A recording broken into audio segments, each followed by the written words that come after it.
Thank you so much, everyone. Before we get into our conversation tonight, let's tell you that the People's Democratic Party, PDP, the main opposition party in Nigeria, is calling for a further slash in the price of fuel in the country. The main opposition party says the All Progressives Congress, APC, and its federal government should slash the pump price of fuel. That is to reflect the prevalent slump in the cost of crude oil and petroleum products in the international market. The PDP insists that APC and its government have no justifiable reason to continue to retain the pump price of fuel at 125 naira per litre, despite the drastic crash in the international price of crude oil. Tonight, we shall be dissecting the role of the governors, 36 of them across the nation, and plans to alleviate the sufferings of Nigerians in the face of the ravaging coronavirus. The chairman of the Nigeria Governors Forum and the governor of Ekiti State is our guest tonight. He joins us tonight via Skype from Ado-Ekiti. Thank you so much, Governor Fayemi, for joining us tonight on the program. Thank you, Sean, for having me.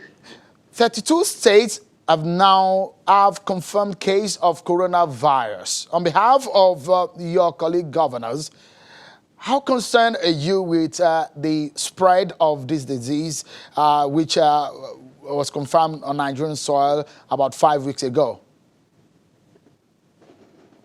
Well, we're very concerned. And if you look at the number of times we've met over the last 1 month, we've had 5 meetings, which focused almost exclusively on the COVID-19 virus and its spread and the concomitant economic effect on the Nigerian citizens. So we are concerned. And from everything we've heard from NCDC, which is the specialist body in charge, there's nothing to suggest that it would not spread to all the 36 states and the Federal Capital Territory. So we're in for a long ride. I don't think we've reached the peak yet. So Nigerians need to take this seriously. Nigerians need to know that this is not entertainment. It's not just an ordinary flu. It's something that we must respond to with all of our capacities, and that's what our governors have been doing. So, in a sense, there is that joint effort in fighting it.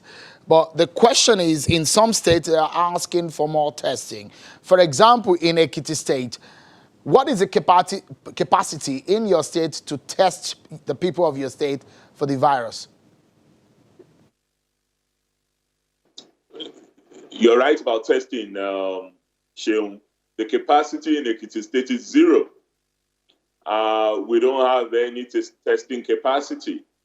When we have a suspected case, we send the sample to Ede, which is the closest place to us here. We've just done so for almost 70 contacts that the last case we had in Ekiti had been in contact with.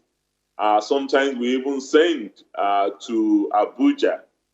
However, the response to your question is the capacity to test. So one of the things that we're doing, working with the NCDC at the level of the Governors Forum, as well as private sector supporters, is one, to convert the gene expert machines that are already in use to test for tuberculosis, to convert them to COVID-19 testing machines. And that's on course with the support of NCDC, because virtually every state has a TB gene expert machine.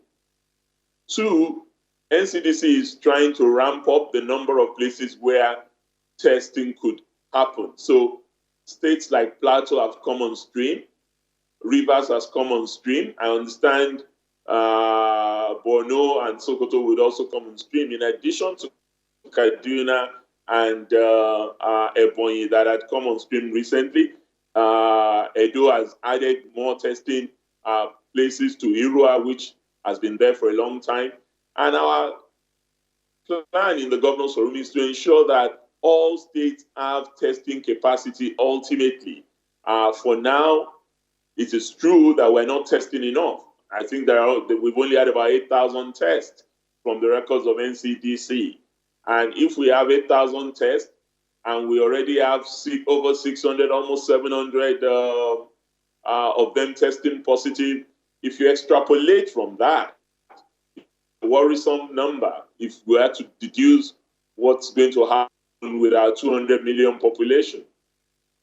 Dr. Fayemi, so before I go into a larger picture again, is the case in Ekiti State, for example, where a pregnant woman was confirmed was positive to that, and the case in your state is now 4. 2 people have recovered from after the treatment.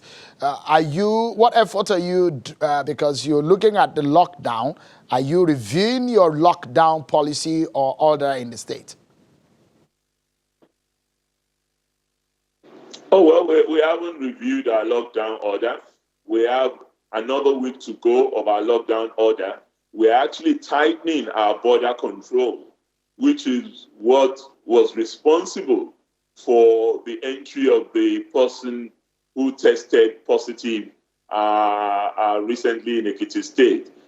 She's Lagos-based. She came into Ekiti in the middle of the night and delivered of our baby. Thankfully, the baby is safe, and she's also recovering from a cardiac arrest. But the important point is the NCDC rule. The rule in virtually all states is that if you are there, stay at home or stay where you're currently resident. Nigerians can live anywhere. So if you are in Ekiti, there's no reason why you should rush back to Katsina simply because you are from Katsina. It's best for you to stay in Ekiti where you are resident so that we can track carefully those who have been infected by this coronavirus.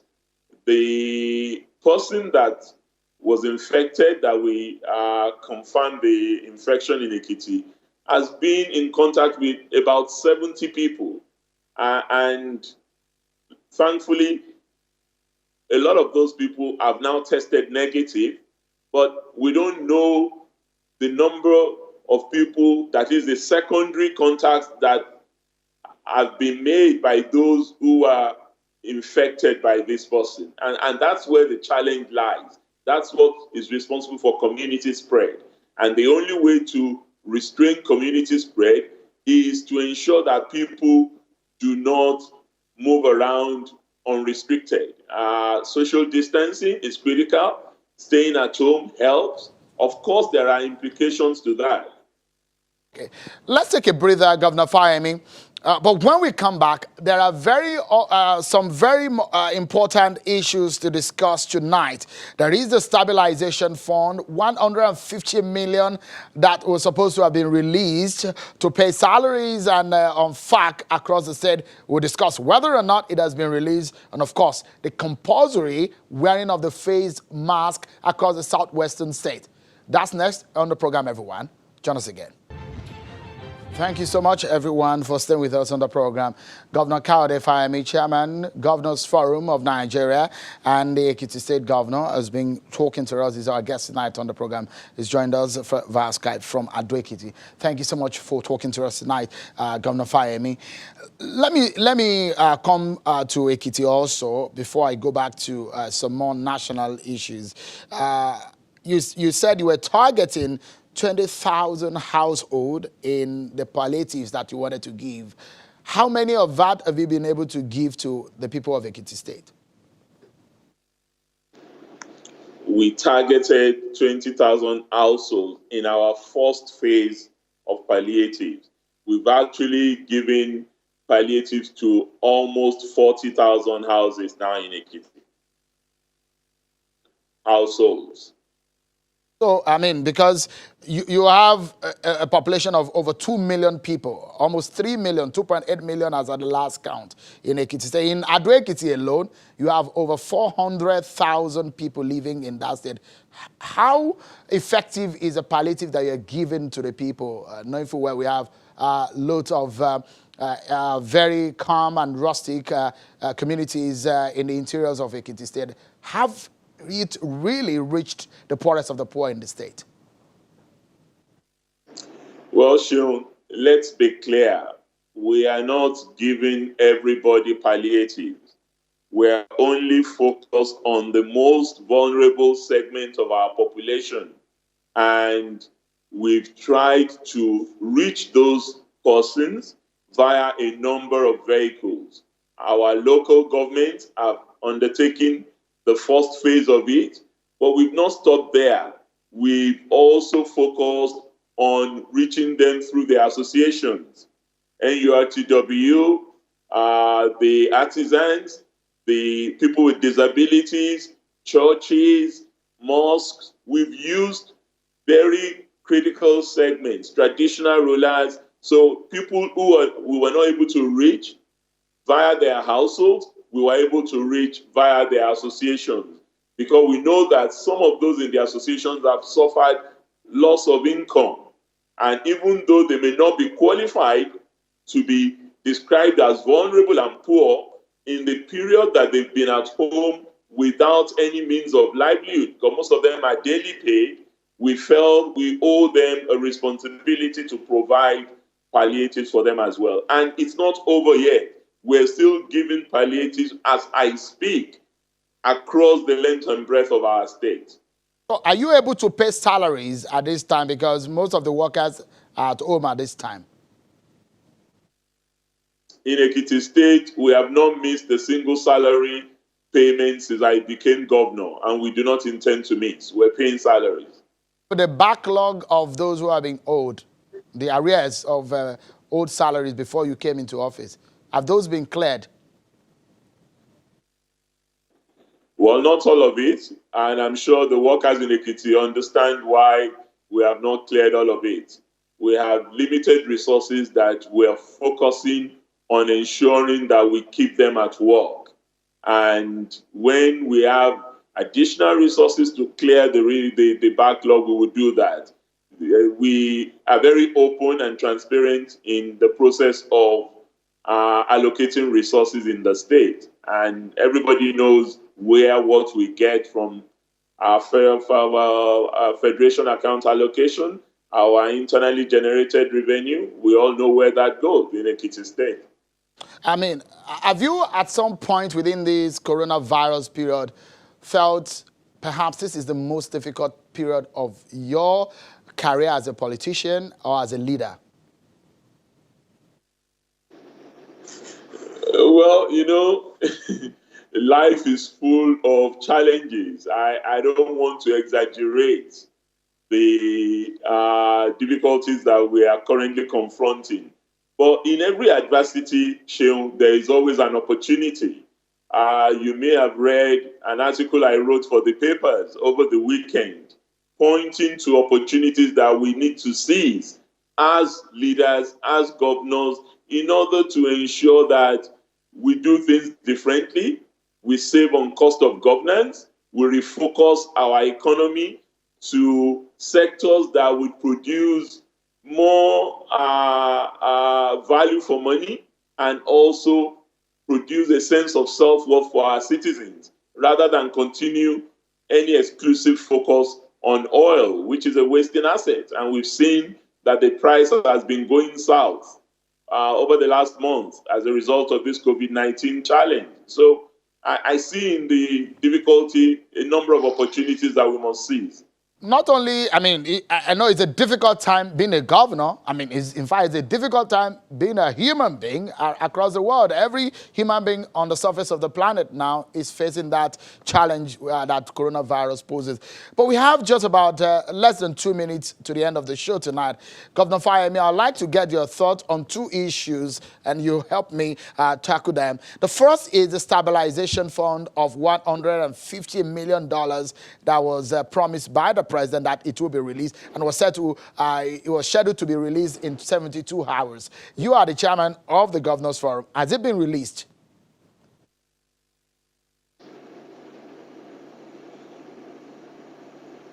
Well, Seun, I am not aware of any stabilization fund that has been released in 72 hours.